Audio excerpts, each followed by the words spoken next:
Поглавлие пена, новембарска киша безмилосно ја ударала па калдрми старог Београда, док ја Милица стајала испред затворених врата куќе у којој ја одрасла.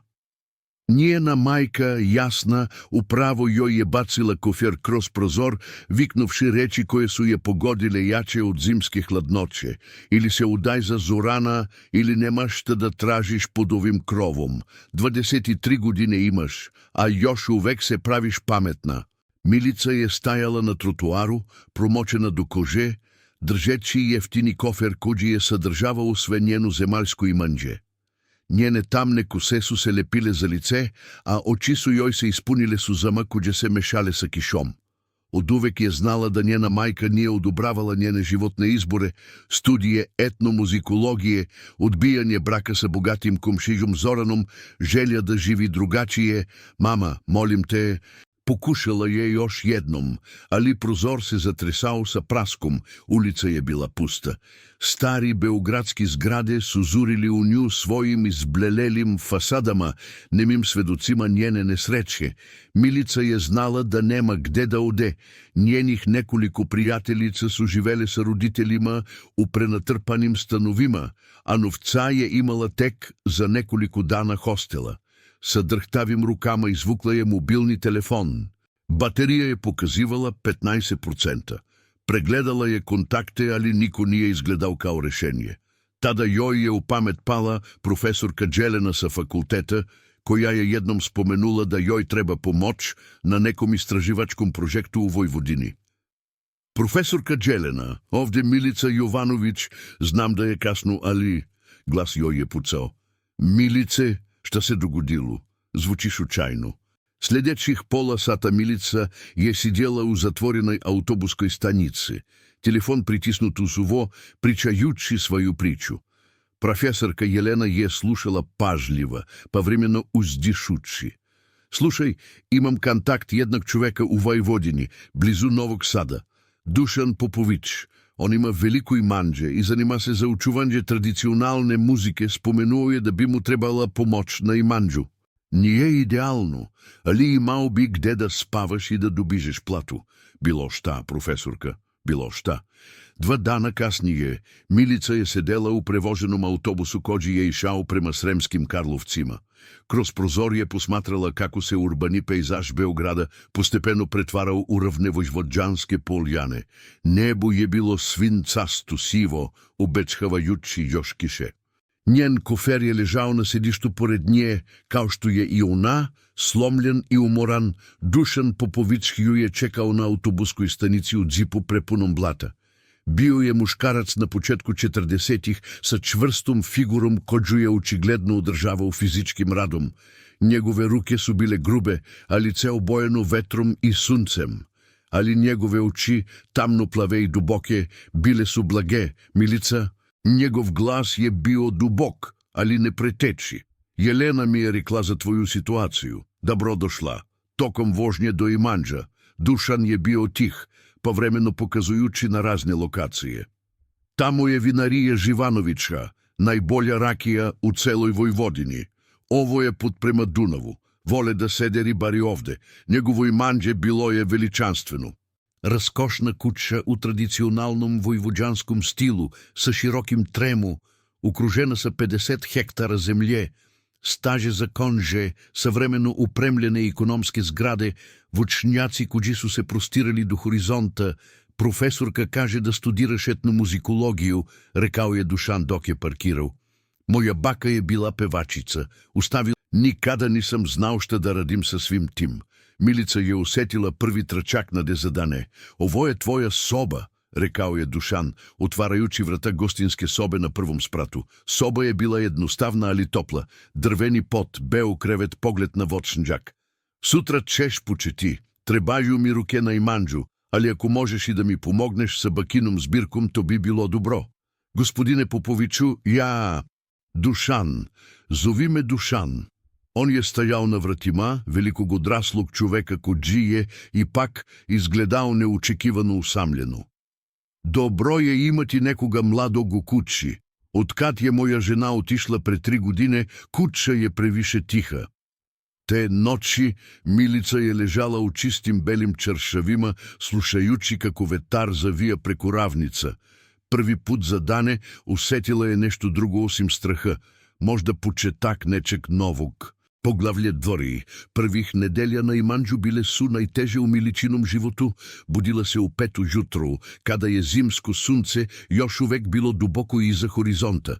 Душан е бил захтеван послудавац, не суров, али јасан у очекиван джима.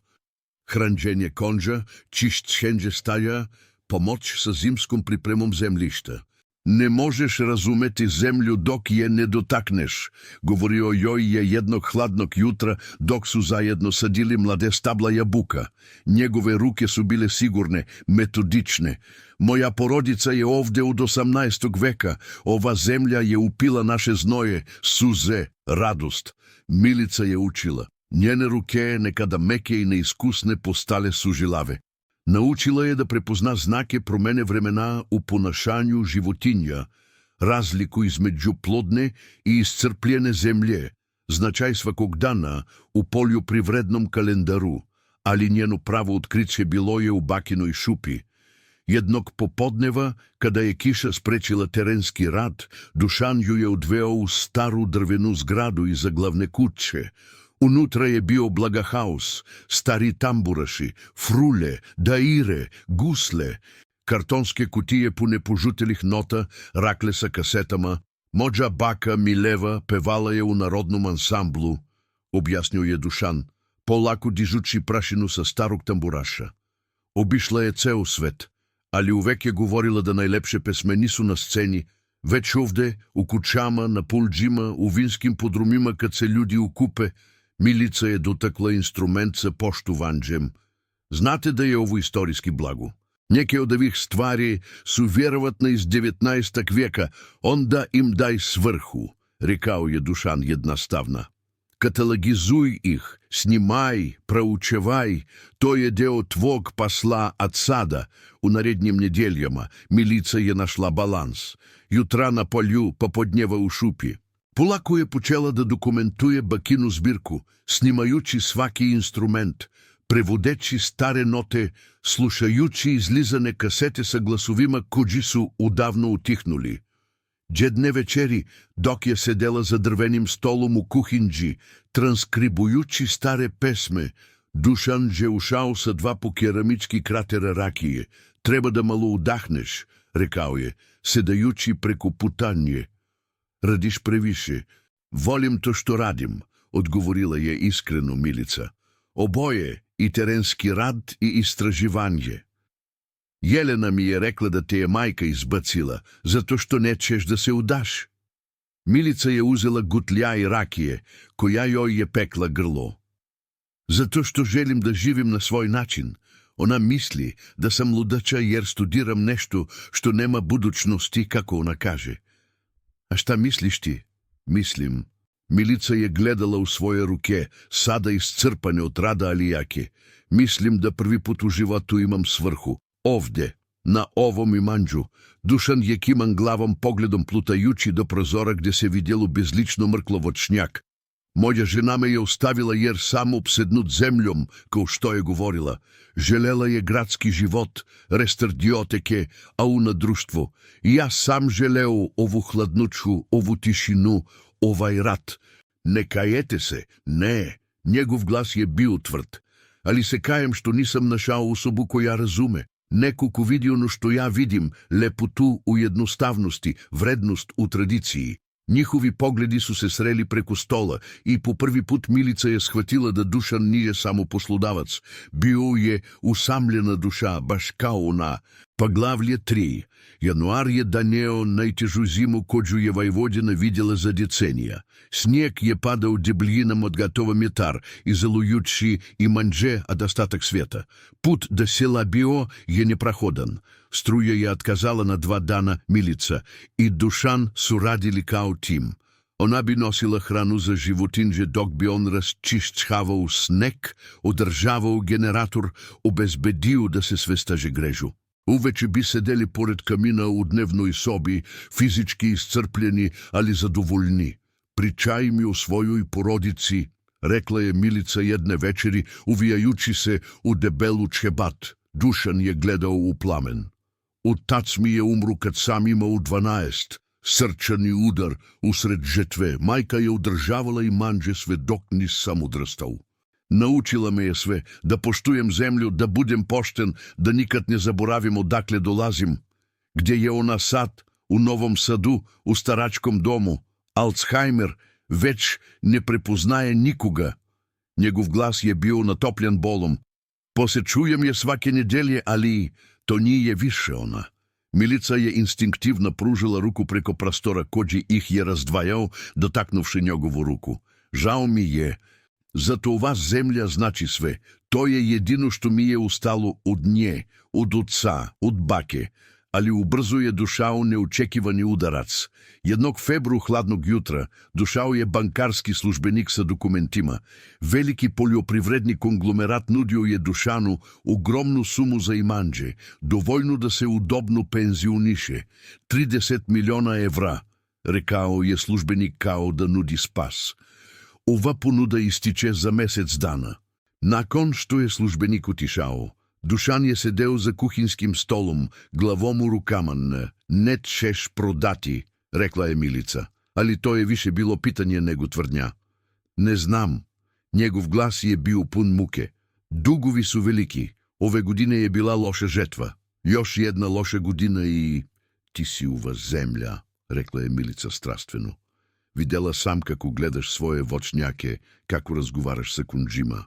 Ово ни е само посао за тебе. А шта ако не могу да наставим? Шта ако банка узме све?